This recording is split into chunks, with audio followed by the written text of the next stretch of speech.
We're looking forward to this, and I know you're going to get some great information. The fireside chats are fun. Mr. Representative, welcome to the Gun Rights Policy Conference. It's great to have you here. As you and I were talking in the hall, just briefly, I've used an analogy on the radio for a number of years about what we've seen, and I'm going to bring us up through the Obama administration into Biden and what a Harris administration would look like. And as you recall, Barack Obama took, or said he took, as many executive actions as he could.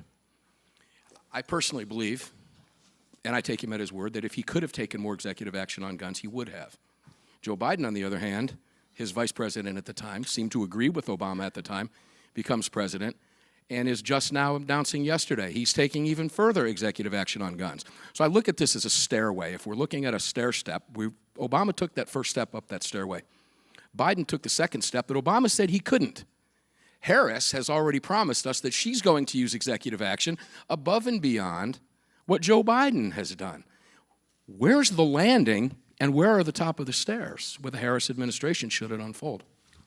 The answer really is that unless the court, and this is why I started with talking about the importance of the court, if you don't have to change laws, if a president can veto the attempt most of the time of the House and Senate, even if they pass something, because getting 2/3 is very difficult, then their actions are unchecked.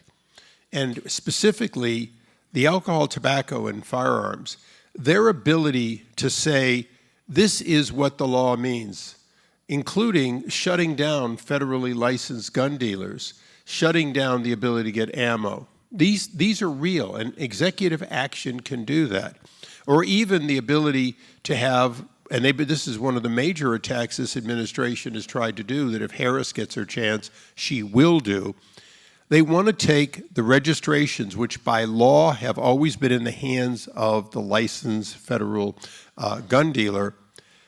Your registration, yes, you do get registered, but the fact is, it stays with the gun dealer. They've always wanted it in a central database where it's any cop can hit a button and know exactly who a serial number is owned by, or vice versa. When they want to go into a house, even if for some reason it's without a warrant, they want to know how many guns do you own. And that is currently not available to them unless the gun dealer has gone out of business. They want to change that. They've tried multiple times. If the court doesn't stop them, and in that case they might not be able to because it's very administrative, that is one of the things that they intend to stair-step. Let's talk about the courts briefly. We're at a point right now where Biden is about ready, federal appointments to the bench, to overtake Trump's. Let's talk Supreme Court, keeping that in mind, because that's going to change the lower court structure in this country as far as Second Amendment is concerned. That, as you know, you're sitting here with the one organization that's fighting across the country and winning these battles in the courtrooms. We're looking at 2, possibly 3 Supreme Court seats over the next 4 years. Thomas being one of them. And Clarence Thomas is waiting for a Republican president. He probably cannot outwait 8 years of Harris. He's just age-wise too old. So we could be looking at, well, let's take, again, a theoretical situation. The courts are flipped on the lower courts. Now we've got a terrible situation where the Supreme Court is in the hands of President Harris. What happens legislatively? What can you do in Congress? And let's assume the House flips. What do we do? What does that, paint that picture for us? What does that look like for us as gun owners?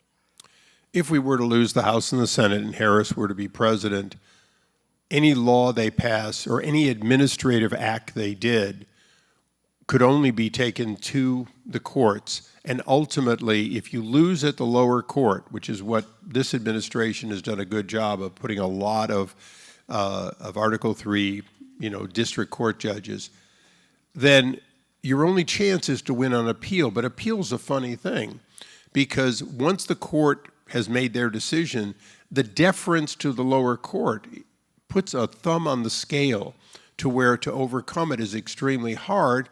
And ultimately, if they win, they only have to win once. So if they win at the lower court, the odds are that the deference will favor them. But even if they lose, they can be reversed by an appellate court like the Ninth Circuit. And if the Ninth Circuit which is very liberal, and you only have to get 3 bad judges there.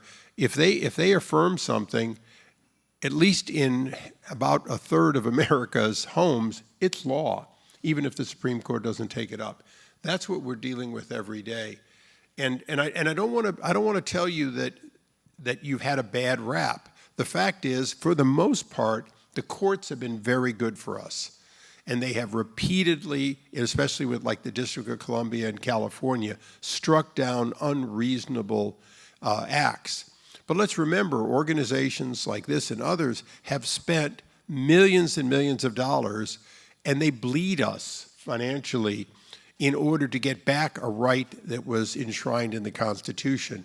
That's the other part of it is, quite frankly, they can throw fire into the theater, so to speak, and we've got to put it out time and time again, but you never really get rid of them. So yes, our greatest fear is to lose the court, but at any time, if the administration can continue using administrative power, they can take away your rights in pieces. When it comes to executive action, remind me, I want to go to the ATF on here too, because you mentioned the ATF, and we talked about the ATF outside briefly. But executive action, what do you believe? Harris has told us within her first 100 days, if Congress doesn't act, she's going to regarding quote-unquote assault weapons bans. Any idea what she's referring to? Would she actually attempt an executive action on an assault weapons ban? Would she be able to do that? Because they've shown no propensity to follow the Constitution. They've ignored Bruin. They've ignored Heller. They've ignored McDonald. What's going to stop her? Nothing. The fact is, if she wants to do it, then the weapons will become unavailable for 6 months, 9 months, a year, 2 years. Because to get a stay on their executive order would be hard, especially if they use safety or other items. And by the way, the assault on the American manufacturer of weapons and the near bankruptcy that they keep doing to Remington and others is just as big a threat. And so when they say executive action, a lot of times presidents and others are a little sneakier than an actual executive order. What they do is they bring in members of the cabinet and they say, put as much pressure on as you can. And so it trickles down to the agencies related to import, the agencies related to export, even organizations like the EPA. How many of you are familiar, I keep making this a two-way conversation, at how in the last decade under Democrat administrations, time and time again, things like lead, copper, all the elements of basic bullets have become EPA's #1 target, especially at the manufacturer's level. You're exactly right. So think about it. If you can make the rounds cost more and more, you limit people's ability to own. If you can actually shut down American makers, you not only limit that, but you limit our ability to have a defense industry. That's going on as we speak. There's a company that has out in Coachella Valley is trying to get into production to make 155 howitzers. We are right now out of them. On a monthly basis, we just keep up with them, and that includes buying them from South Korea. That factory is being slow-rolled, and they're having nothing but one after another challenges to get up and make something. And you realize none of us are buying 155 rounds, I'm pretty sure. I wouldn't mind having a couple, but, you know. But the fact is, that kind of attack is exactly the kind of attack the administration can do. And so I agree with you that executive action is what we think of as they write an order. Remember, the most of the executive action is actually the bureaucracy there in the so-called swamp going after the very people you rely on to supply you with reliable weapons and reliable ammunition. Let's take that to an ATF, and we segue to the ATF on that. Because they're using a multi-pronged approach. We know we've been fighting this battle for many years. We know this is a long-term goal. This is a long-term agenda. They're in this for the long haul. They've got Bloomberg money behind them. We have people like this, people like me, people like you fighting on our behalf. We have $25 donations. Yet we win in the courts now because of the makeup of the courts. That can change. And I want people to be scared about some of the answers that they hear from you. Right now, the ATF is weaponized, to say the least. Would you agree with that? They are weaponized to de-weaponize us. Okay, so this might be an uncomfortable question. I don't know. You can choose how to answer it however you would. What does that say about the individual ATF agent that is doing the bidding of a government that he knows when he is clearly working for a weaponized agency? And let me throw this number at you. Their revocations of FFLs, as you know, are up over 650%. That number is climbing. There are some indications that it's slowing somewhat, probably because of the upcoming election, but we don't know the reason why yet. What does that say about the individual officer and who's doing the bidding here of the swamp, as we call it? Well, as you know, I led the investigation of Fast and Furious in the Obama administration. What I discovered there is the vast majority of those agents just want to take guns away from people that aren't supposed to have them, and they believe and build relationships with the actual retail gun dealers.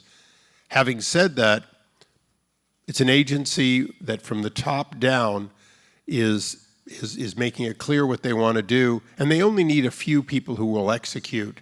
And the people executing are the ones that want to move up. So just like the FBI, you don't have to weaponize every agent.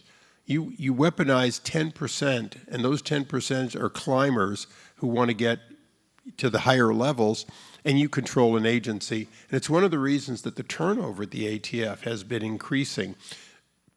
Good law enforcement officers there are going to other agencies. Well, I would hope that they do, honestly. With the defund the police movement, with what we saw from 2020 on, there are police agencies around this country that are screaming for good officers, that I would hope the ATF would see a deluge of their officers leave. I'd like to see that happen, but to what extent, I don't know. Well, it's occurring now. Here's one of the challenges as somebody who has a 100% Second Amendment voting record. I want the ATF to exist to do the job they're supposed to do, because we all know that guns can be trafficked. We all know that we want to have safe communities. And we all know that the legal gun business is what's under attack. Well, in fact, the people that have been, the 10 million that have been let in here, some of them are very well armed and committing crimes every day. And the left will point to the very people they let in that are MS-13 that are in fact killing, and there's no way to take those guns away from them. And yet that's part of the ATF's mandate. It's why Fast and Furious was so bad, was they knowingly let the cartels get over 2,000 weapons. And only an organization willing to have people die to prove their point would allow 2,000 weapons, mostly assault, but some of them were 50 caliber sniper rifles and so on that downed helicopters in Mexico. That's the terrible thing. And look, I can say the same. We do want an FBI. We do want the ATF, but we've got to have them work for the people. And today, the Department of Injustice is absolutely working to your detriment, especially if you ideologically are identified as a conservative or pro-life or a Catholic or any of the other obvious terrorist groups that we've heard over our lifetime. During a Trump administration, hopefully a Trump administration, can that be fixed? Can the deep state, we all know why they're going after Donald Trump. The deep state is actively going after Donald Trump. There's no such thing as a coincidence anymore. Can Donald Trump fix what's happening within the FBI and within the ATF? Do you have confidence in that? Mark, that's the most important thing to ask and answer. And I'll tell you, it's very simple, but it's very complex. It's exactly like steering a very large ship. A good captain can get you going in the right direction, but he can't do it on a dime. So in Trump's first 4 years, we made a lot of good moves to one direction. In many cases, we're as far off course as we were before Donald Trump came in. So yes, he can steer us in the right direction. And this time, we're better prepared. He knows more. The administration he's going to bring in will do it better and faster. But we have to have more than 4 years. It's one of the reasons that whether it's J.D. Vance or Glenn Youngkin or a host of other good people who could come afterwards, we as conservatives are going to have to recognize that Trump will be a transition back toward a course that we believe in. He won't get us all the way back. He won't fully drain the swamp. He will make a lot more progress this Congress than not. And just so you know, I've had, I don't want to call them arguments, but I've had debates with the president. And debating the president is never quite the same as debating any of you. Because, you know, he's a scratch golfer, sometimes under par, just ask him. And he's always right, but he's willing to listen. When I told him that he made two mistakes, I was down in Mar-a-Lago, I told him he made two mistakes in his first administration that he could not make in his second thing. He said, 2 mistakes? What were they? I couldn't have. What were they? Who did it? I said, first of all, you told people to vote late and wait till election day. That cost you those 42,000 votes you lost by, according to the polls. You have to be careful how you tell them you lost. But I told him if we had had early voting in Arizona, we could have won because we would have been focused on people who hadn't voted instead of being focused on everyone. And all over the country, we had that situation. And he now has changed, and you'll notice he's saying vote early. He's helping us win the election for him and for our candidates. And then I said, the second one's painful, Mr. President. If you want to drain the swamp, there's no such thing as a big pump. You need 100,000 pumps. Now, I don't know where you're going to get 100,000 pumps, but I can tell you this. You have 10,000 appointments, and every one of them is a pump. Every person that you appoint, confirmed or non-confirmed position, is, if they ideologically believe and want to help, they are part of draining the swamp. We can never again say, I'm going to run the government lean the way I ran my business. Because in your business, everybody wanted to be part of the success of the business. That's not true of the thousands, tens, hundreds of thousands of bureaucrats that if you don't get those positions filled with people who believe in what you're doing, they're running the show. And he said, I've heard that before. Well, we believe that that's the other part of it because the organizations that are pre-screening are hearing back regularly that the administration is interested, they're looking at it, they're making lists. That's going to matter. Now, just so you know that I don't talk to the president every day, I found out it was Mike Pompeo that told him that. And he listens to Mike, who will probably be our next Secretary of Defense. So those things will make the next administration a little more capable of turning the USS Ronald Reagan a little quicker. I don't want to ask for a prediction on this, but you mentioned this is a years-long generational shift we're talking about here, isn't it? Yes. It's not something that's going to happen overnight. It's not going to happen overnight, and we have to have one-term presidents change only enough to be unchanged by the next. He said he was going to be a dictator from day one. What makes us believe he's going to be one-term president? I mean, I heard the Democrats say that anyway. You know, what's the amazing thing is the Democrats typically say what they do, but they say we do it. And they're good at it too, aren't they? They're very good at it. If you want to know what they're going to do, just hear what they say we do. Let's talk Protection of Lawful Commerce and Arms Act. Very important protective for the gun industry. We had Tom Taylor, the Executive Vice President of Sig Sauer here, speaking at great length about the danger that the industry itself faces from the Democrats. They'd sue us out of business. You mentioned Remington. Terrible decision by the 4 insurance companies to settle on that because it opened up the door for other companies across the country. We've got other partners at Daniel Defense facing it because of Uvalde, and there are many, many others out there.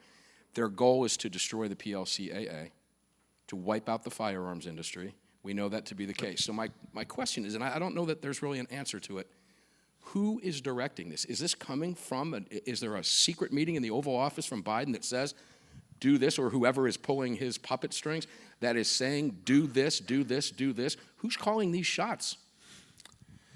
Well, the answer is people from the Obama team that have been embedded at the Department of Justice are doing most of it. Look, the Oval Office is empty except for the First Lady. Come on, I'm for women's rights. You all saw she did a better job of ordering the cabinet around than he ever did. No, but I'm very serious. the amazing thing about why Biden has been as successful as he's been is it's Obama's third term.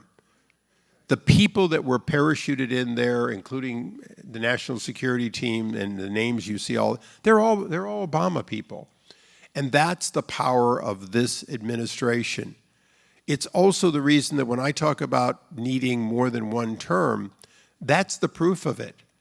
What the Obama people learned, including when President Obama came out here to campaign against me because I pissed him off a lot, they learned how to do things that are hidden. They learned how to do things that were harder for us to undo. They also learned how to slow roll discovery. You know, we've sent subpoenas out, and this Congress is coming to an end, this presidency is coming to an end, and most of what we started doing when we took control 2 years ago didn't get done because they've begun very, very good at slowing us up. And it's one of the things that Congressman Jordan and myself and others are looking at for the next Congress. If President Trump is there as we expect, we're not going to need to do it. But if not, we are going to be dealing differently with the administration. We are no longer going to be, if you will, going through A, B, C, because we found out, they figured out how to run out the clock on that. And particularly on discovery. Most of you probably don't know this, but the Freedom of Information Act is your tool to find out things about the administration. Today, we sometimes get FOIA responses faster to give us information than our subpoenas. That makes no sense at all. So one of the things that you'll see in the next Congress, including under President Trump, is an expedited review so that we never again issue a subpoena and then have them run out the clock. And we need that because if we don't know, certainly they're not going to want you to know. You mentioned, I'm just going to throw this out there, but you mentioned the reason the administration's been so successful. I'm paying $11 for eggs. Okay. I'm paying $4 for gas in Georgia. Out here in California, it's far higher. So when it comes to the economy, when it comes to gun rights, when it comes to the constant fight that we're in with this administration, where have they been that successful? In what regard have they been that successful? Well, certainly they've run up the cost. They've run down the supply. Intentional. Right. They've run down the supply. And, you know, for all practical purposes, I mean, California, I'll just use that for example. California has the chutzpah to say that the only people that can buy a modern 9mm, a current design, are law enforcement. And their basis for it is that the new ones aren't safe enough because they don't comply with the new law where, you know, it's got to read your fingerprint, read your mind, and so on. You didn't know about the read your mind, that's coming. He's telegraphing to us, ladies and gentlemen. He knows more than we do. But it's bizarre. I go to Nevada and I go to a gun show and I see all these guns that I can have delivered to Virginia, or but I can't have them delivered to California. That's pretty much sucks. The thing about a Harris presidency is she knows exactly what she wants to do to the nation. It's what California has done to gun owners. I'm glad you mentioned that. Let's kind of segue to confiscation, because Kamala Harris has made it very clear that she is a gun owner, and if you come in her house in the middle of the night, she's going to shoot you. She made that very clear. She said that. So I'm going to take her at her word. I'm going with squirt gun. Squirt gun? I'm going with Secret Service, not her gun. So far, we've seen no indication of what gun she has. She's refusing to answer any of those questions for obvious reasons. You can decide for yourself whether she is or not. I believe that she is a gun owner. She probably is. And frankly, she has a right to be a gun owner. She should be a gun owner. But she wants to take my guns away from me. Let's go to the confiscation. I have played on my show countless tapes of her talking about taking my guns and forced buybacks, and I've played them in a montage, dozens of them. But not anymore. The ultimate goal for her, and I want people to hear this, when given the opportunity, she's going to come for my guns, is she not? Her values have not changed. Ah, there it is. If her values have not changed, believe her. And her values are she's coming for your guns. And if she says anything different, it's just a campaign stunt. This, it's one of the oldest tricks in the book is, Well, that was just a campaign promise. It doesn't matter. The only person I ever saw that kept a campaign promise was President Trump. Yeah, that's a great point. Thank you for bringing that up. The media will never tell us that.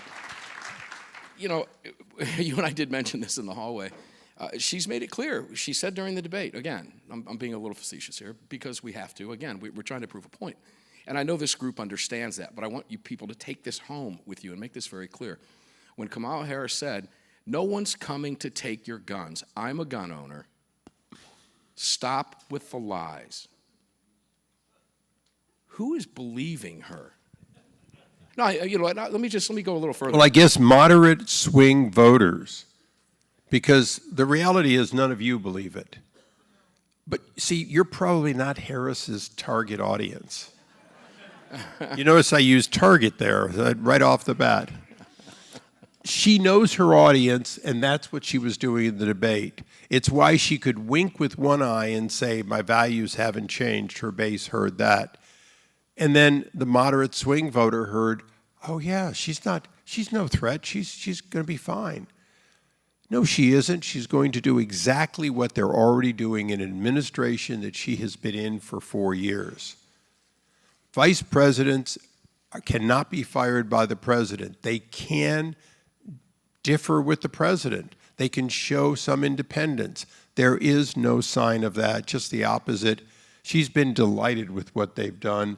She's been there all along. Remember, she was the last person in the room before when they decided the plan on how to leave Afghanistan. See how that worked out. Mm-hmm.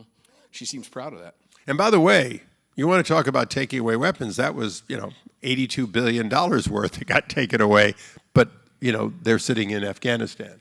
Yeah, it's remarkable. This is kind of a broad brush question that I really hadn't planned. How did we get here?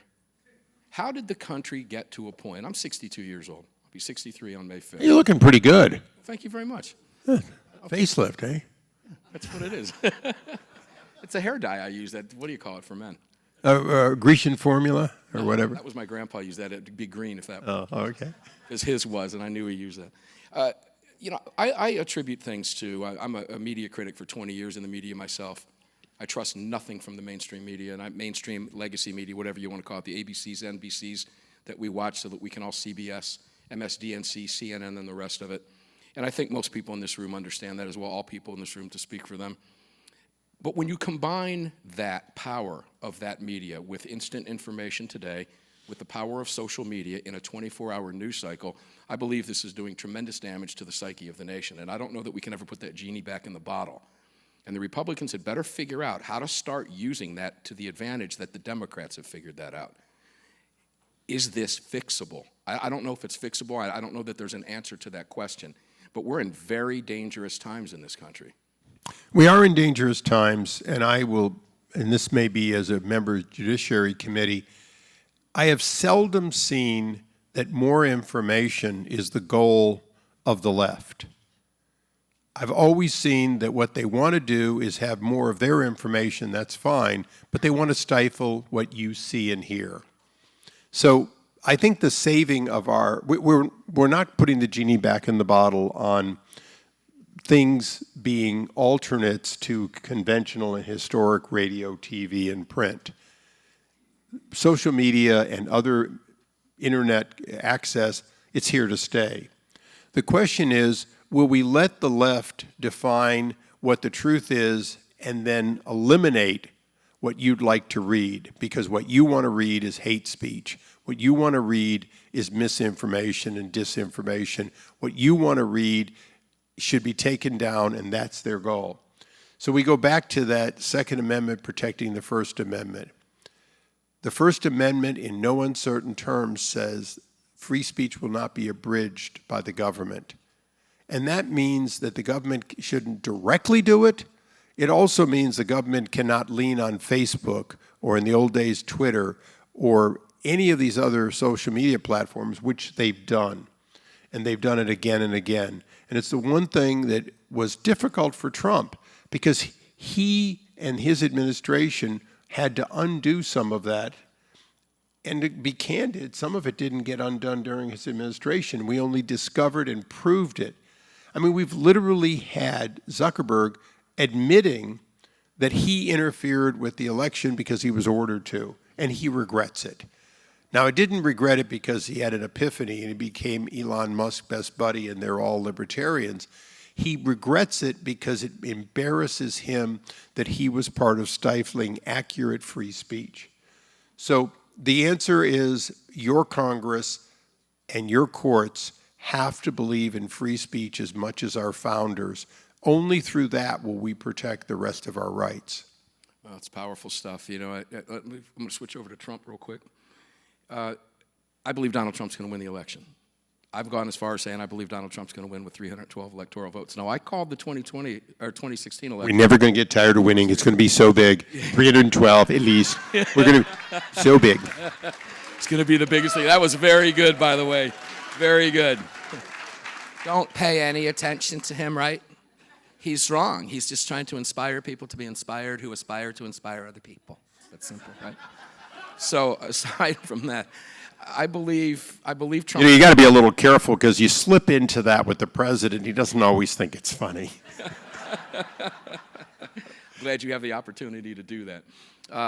You know, I believe he wins the election. I'm going to assume everything's fair. Well, you won it the last time. It's just that he did. There were a few complications in making it happen. Pennsylvania and Fulton County, Georgia, where I'm at too, or I'm not in Fulton County, but I'm close enough to it to be considered. By the way, this isn't Second Amendment, but I think it's important. I voted on not certifying Pennsylvania and Arizona, and had we had each of the states offered to us that had violated the Constitution, they had sent out universal ballots or in some other way made those changes that very much favored the other party and done so outside of the absolute clear words of the Constitution, I'd vote that way again. And I hope every American understands that the people who voted that way voted exactly the way they were supposed to. And sometimes the whole January 6th argument becomes, well, you were trying to overturn an election. No, I sued our governor here in this state. He went back to the legislature after he had issued an executive order, and he got the legislature in this state to give him that universal ballot. And we dropped the case because he had done what was constitutionally allowed, even if I disagree with it. Those other states didn't. And that's something that we should all remember, is that when the Constitution says only the legislature can decide the time, place, and manner, it's there for a reason. And so in this election, when I say Trump would have won, I thoroughly believe that had those states not violated the Constitution, Trump would have prevailed. Yeah. And that's an important thing because why did they violate the Constitution? It was COVID. It was COVID and the left. And you mentioned Michael Bloomberg earlier. Michael Bloomberg not only spends hundreds of millions of dollars a year, but he uses tax loopholes because he uses charity money to do it. He's got 501c3s where he looks like he's giving to charity. He doesn't pay any taxes on it, and that's the money he uses to take away your guns. And it's funding the Everytowns and the rest of them. So back to Trump for just a second. Let's assume he wins. Let's assume I'm right. I might be a little bit overly optimistic on the electoral count. Let's assume I'm right. He made mistakes regarding, he was criticized by Second Amendment groups, you know, the bump stock ban, et cetera. Now, all that's been overturned in court. We're winning those cases. Has Trump, and I say this because I had a conversation with Dr. John Lott moments after he spoke with Trump before the Montana rally a few weeks ago. And he said he felt Trump had an epiphany just because of the questions he was asking John prior to that rally, that he later used some of John's answers at that rally, which I thought was kind of neat, so did John. Has he learned his lesson in a second term? He's out making comments now that he needs all gun owners to vote.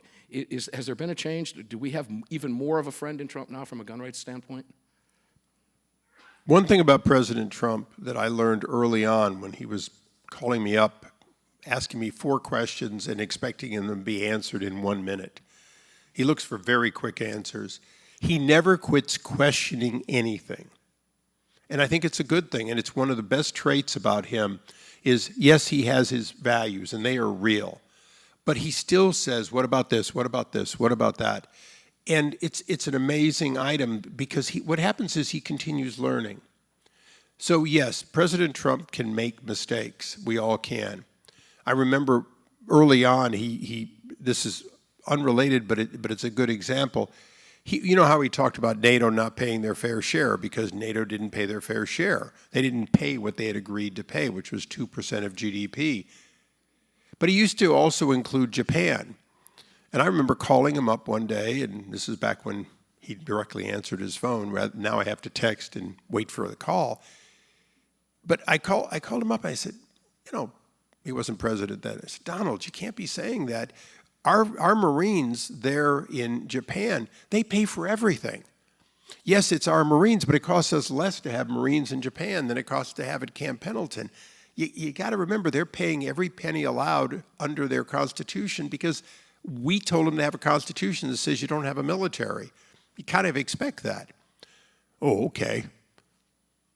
He learned, he stopped saying it, and by the way, during the Trump administration, Japan, under his leadership, began to become a partner in protecting our assets. They've expanded the military capability. They now have an agreement with the Philippines to help them. They are beginning to be part of our ability to fight against China.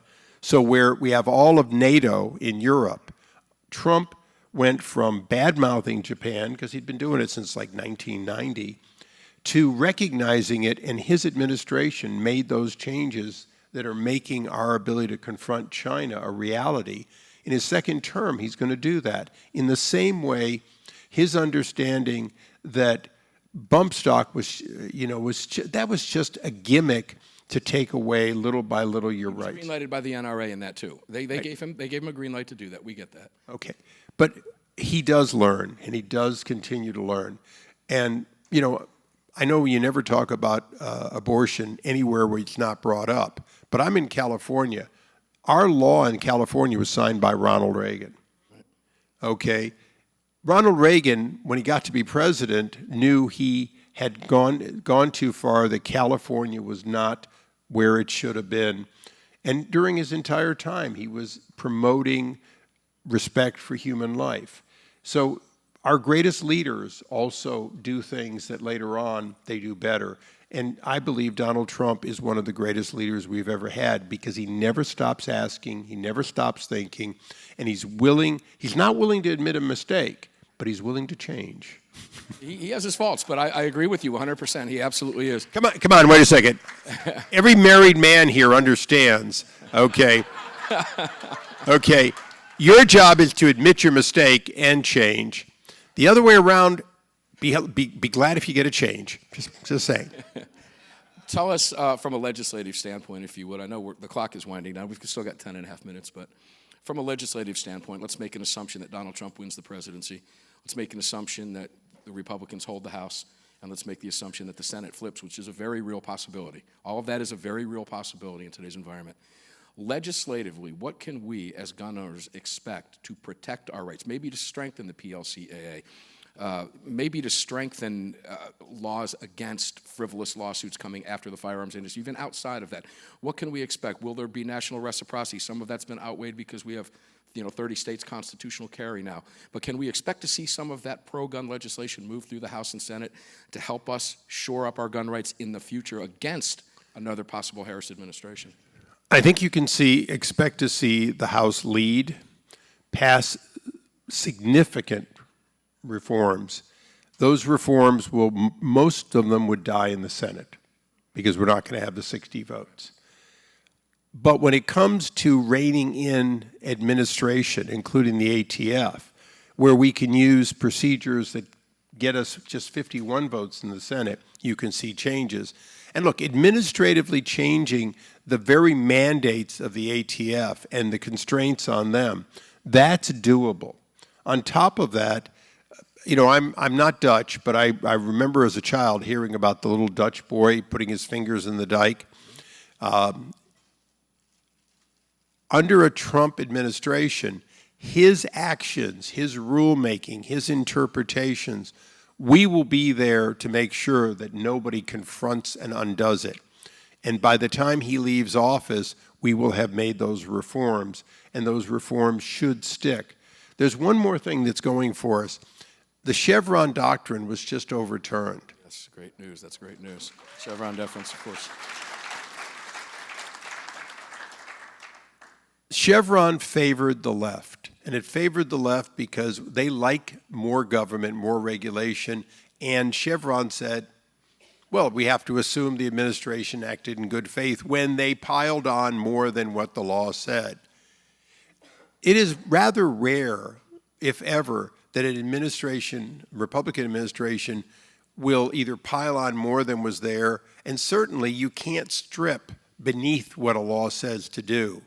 So the fact is, under the elimination of Chevron, we're going to see the administration say, this was excess, we're going to redo the rule, and it's going to stick, because they're not going to be able to then lift it back up. So there will be hundreds, probably thousands, of existing administrative things, including overreach in the gun control world, especially as to federally licensed firearm dealers, where those changes will be reformed under Trump, and they will not be overturned in the court because of the change in Chevron. It's going to be a huge advantage to us. The other thing is we control the purse string. And quite frankly, agencies that are not doing their job but spending all the money will be lowered in funding. And agencies that are willing to do their job will get their full budget. And that is going to be the most powerful thing that a House and a Senate under Trump, because Trump's going to say he wants them to do he wants ATF to do the part we expect, which is get the guns from bad people, from real criminal organizations, to follow the trafficking of weapons. That's fine.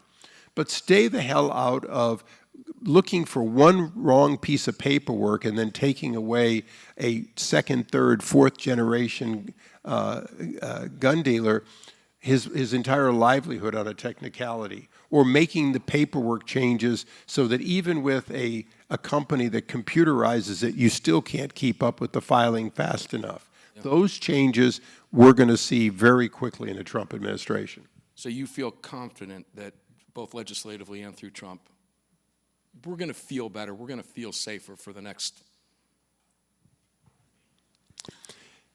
hard to predict, I mean, how many years, I don't know the answer to the question, but well, I don't know that we feel, but I want people to feel better about what happens after a Trump administration. Well, first of all, I don't deal good in the feelings. That's for Democrats. They're into the feel good. You will be safer, your rights will be safer, and we will make sure your rights are safer against changes. Even in the first 4 years of the next administration, we will make those changes very hard to overturn. So you will be safer, and the other side will not feel good. You know, it's interesting because the Democrats have shown a propensity to ignore whatever court decisions they don't like, and we could name countless times. Donald Trump shores up the Supreme Court again. Thomas resigns. We know that will happen in the Trump administration confidently.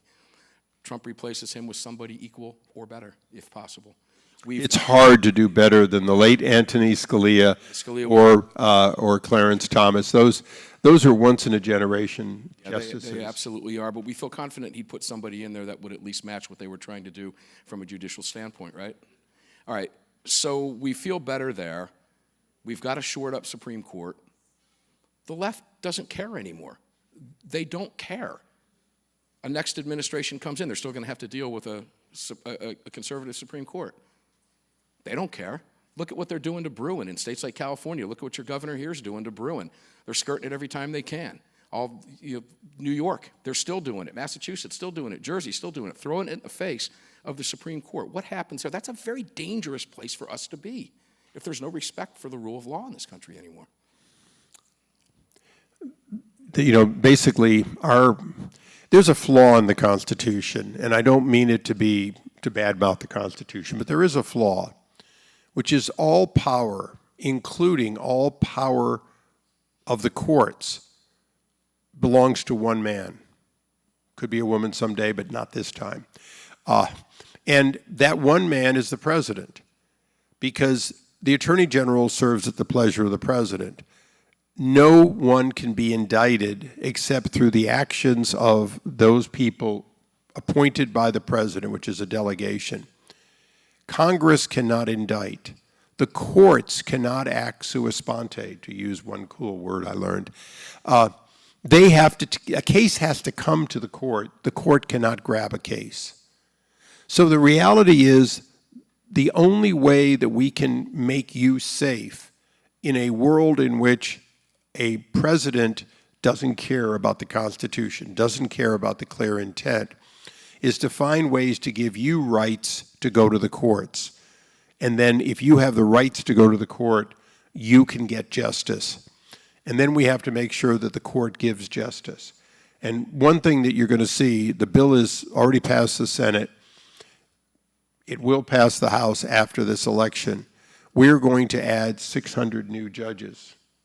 I'm sorry, 63 new judges to the 600 and some judges we have. It's about a 10% increase in the court.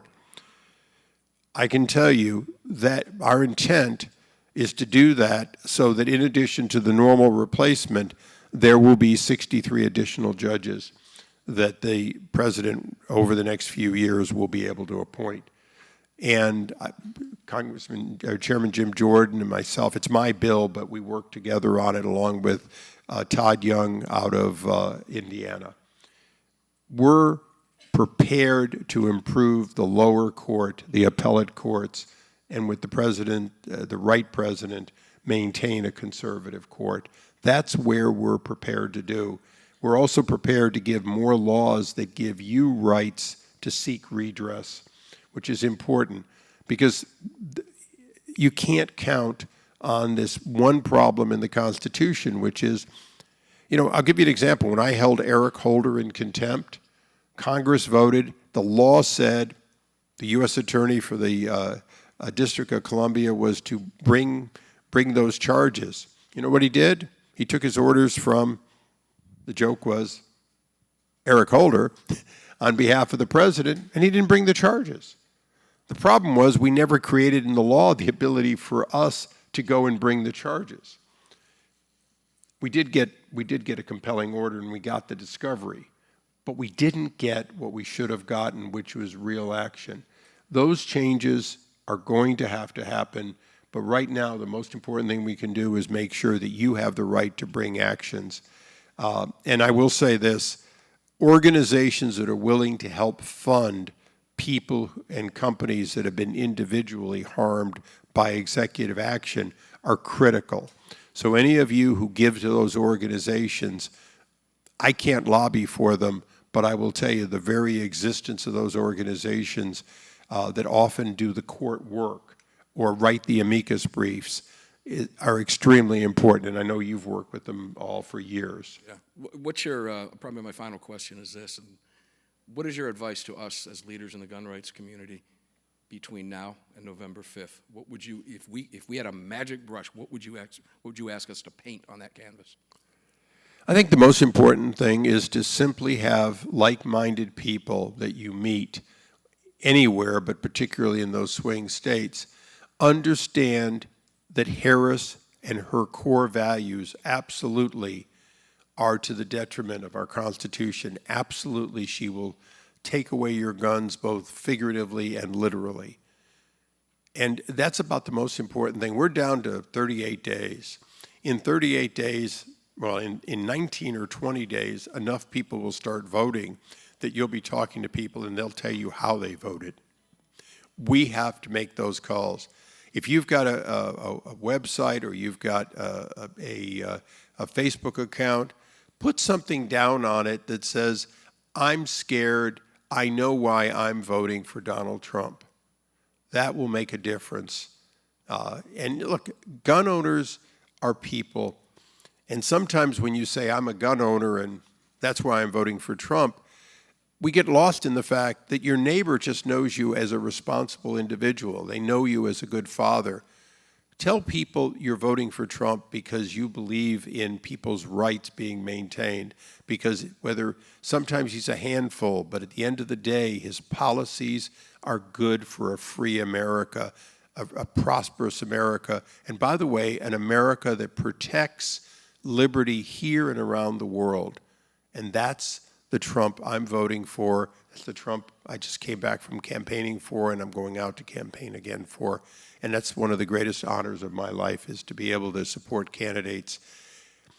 The next greatest honor is every once in a while I get to come to my hometown and meet with people who believe in the Second Amendment strong enough to come from all over the country. So I saw the clock run out. I'm running out the clock, but I want to thank you all for being here. David Muir is not in the room. Rachel Maddow is not in the room. Joy Reid is not in the room. From the chairman of the House Judiciary Committee at this stage, does Donald Trump win this election? I don't know how to tell you this, but Mark's wrong. He's not going to get 300 plus. He's going to get 277 plus. He will be our next president. Boom. That's all I wanted to hear. Thank you, sir. Great stuff. I appreciate it.